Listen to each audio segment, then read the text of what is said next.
Bistro and Gardens. I'm executive chef, Alex Carballo. I got into the business. I've always been artistic, and I've always been in the arts, so it would almost seem logical to get two things that I love kind of together.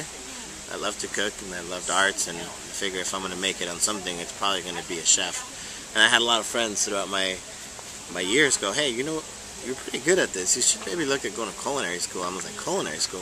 What is that? And I started explaining. I started looking into it, and I've always been a cook, but I've never been, you know, a culinarian in the sense of being studied. So that's what kind of drew me in, except for me actually loving to eat a lot. So that kind of helps. We're a world bistro, so we really don't have a normal cuisine. As far as the farm-to-table aspect, we definitely, that would, you know, define us, I guess. If you don't know, Stone has acquired their own farm, so we have our own farm-to-table aspect of things where we actually have our own farm, and I tell them what they grow and what we need grown, and they tell us what they can grow and what we can get. So as far as cuisine, just the freshest ingredients we could possibly get. I always try to have fun with food, you know. That's the thing about, you know, sometimes our beer master pairing dinners that we have here is so much fun. We had done beer and breakfast, we've done beer and dessert, and it's creating these elements of, you know, wow, I can't believe they tried that or they did that. I know there's a lot of things going on with gastronomy and all this other stuff, and, you know, nitrogen this and nitrogen that. Not that it's not for me, it's just not for this restaurant.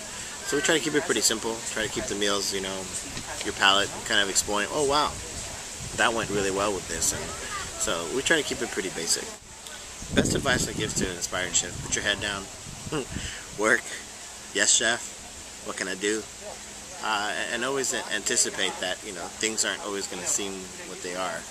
You know, if your focal point isn't the kitchen and your passion's not there, it's going to be a real struggle for you to try to make it past that first hurdle. You know, you're going to lose things. You're going to lose, you know, your weekends. You're going to lose your holidays. You're going to lose some things. And, you know, to push through those things and be able to make it, and keep your head up and know that the reward afterwards is what you're getting towards.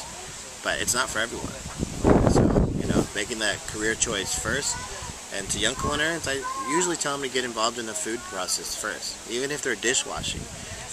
Or even if they're becoming just a small prep cook, or even if they're just a steward. At least that way they have a beginning idea before they invest. You know, culinary school is not cheap anymore, which is one of the reasons I'm on the board for Chef Celebration, because we like to try to things like that. Even small programs like what we do, at least you can go to school. You know, you can work for a year, try to figure out if that's for you or not, and then you can go to culinary school, and then you have some understanding of what it takes to be, you know, a chef. One may say.